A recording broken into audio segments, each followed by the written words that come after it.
Adam here with Brooksaw Antiques. Today we have this 1969 Smith Corona Classic 12 vintage portable typewriter made in the USA. I'm going to show you how to use the functions and make sure they all work. Color is spring green, very pretty, excellent condition typewriter. We'll see how it works.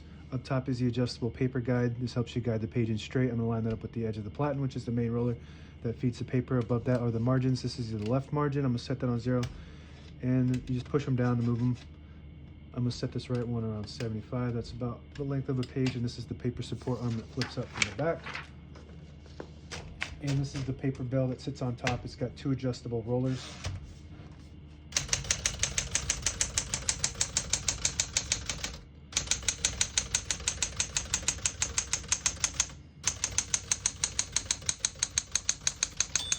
Once you hear the bell, you're at the end of the margin. You hit this line space, gets you back to the beginning, and skips 1, 2, or 3 spaces. Right now we have it on single, but if you want double, you just flip that switch back, and there's a 2 there that show you you're on double. Flip it back 1 more, you're on triple. We're going to keep it on single for now and finish typing. As you can see, all the keys type nice and none of them skip or stick. I'll type a sentence in red on the next line and switch from black to red. There's a switch on the right side here. Flip that down to the red square. It prints the bottom portion of the ribbon. When you have it in the middle, it doesn't print any ink at all. It just leaves a stencil for copying purposes. When you have it up top, it prints the top portion of the ribbon, which is black. We're going to move that down to red.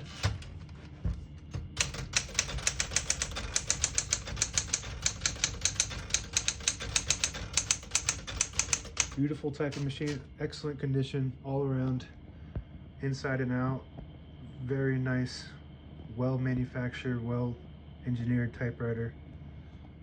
Really pretty, no scratches really at all. I mean, it's not mint condition, it's excellent condition, which is basically just means it's been opened and used, but well taken care of over the years.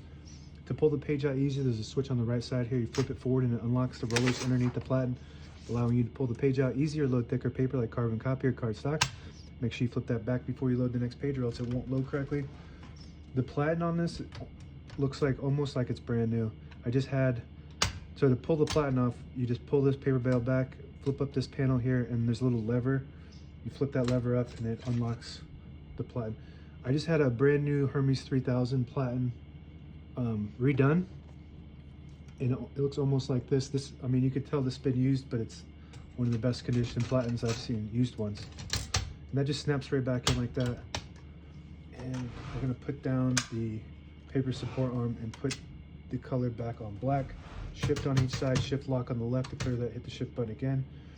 And some cool functions this has is the half space, which most typewriters don't have, and the power space. It's got like a machine gun. Pretty cool. And this all keys down button, like if you hit 2 keys at the same time, it'll get stuck up there. And you just hit that. I guess sometimes it'll bring it down. It's supposed to bring all the keys down depending on how you get them stuck.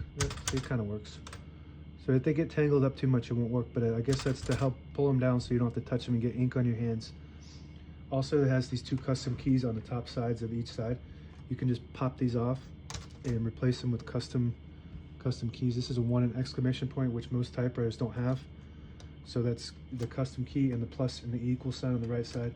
And what happens is you got to get the key head too, and this just pops right off, and you replace it with the custom one. You can get like accent marks and whatnot if you can find them. They don't make them anymore, but backspace on the top left works good. MR on the right side stands for margin release. When you get to the end of the margin, it blocks you from printing. You hit that MR button, it will allow you to go all the way to the end. Tab is up top here. Right now, let's see. We got tabs set on 10 space intervals, so we're going to go ahead and clear all those by going to the tab, hitting clear, just like this. And now we're going to set one right here in the middle by hitting the set button where you want it, and you hit the tab button, it stops at that spot. You can set as many tabs as you want on this model. Left side here is the touch control, low, medium, and high. The higher you go, the more tension there is when you hit the keys. You do have to hit them harder for them to print, but they respond faster for faster typers. The lower you go, the less tension there is. You don't have to hit the keys as hard for them to print. This is very touchy compared to most typewriters. It's not too touchy, it's like perfect. It's really smooth and got that really crisp sound to it too. I really like the sound of this model. This is your carriage lock. So it releases the carriage and locks it in the middle, so when you have it in the case, it doesn't cause damage to your escapement, which is the mechanism that allows the carriage to move with space every time you type. Carriage release on the back, and this is the one flaw I always talk about if you watch my videos, is that this is made out of hard plastic, so these things break off all the time. They're really comfortable and efficient to use, but once they break off, it's way harder to use with just the metal piece in there. It's really short. So anyway, I redesigned these and 3D print them since I don't sell them anymore. So if you're looking for these carriage release levers, check out my shop. You can get the 3D printed ones. These are the originals on this one. They haven't broken off. Very smooth on each side here. This typewriter has been well preserved. Like, there's no noise at all. It's like very well tuned. I went through and did all the checks and put some oil on it and everything and serviced it up. So it's tuned up just perfect right now. If you push in this little button on the end of the knob, it'll disable the spacing so you can get to an exact spot on the page. You let it go, you get the clicks. Each one of those clicks is one space. And the same concept on the inside here. There's a lever. If you push that down, it'll disable the spacing. You flip it up, you get the clicks. Each one of those clicks is a space. And one last function is the page gauge. On the right side you have the set, and on the left side you have the end. So when you want to load the page, right below the 11 there's a notch right there, and then once you start getting close to the end of the page, it starts telling you on the left on end. So that's 2 inches, and then it goes down to 1.5 and 1, and then that's the end.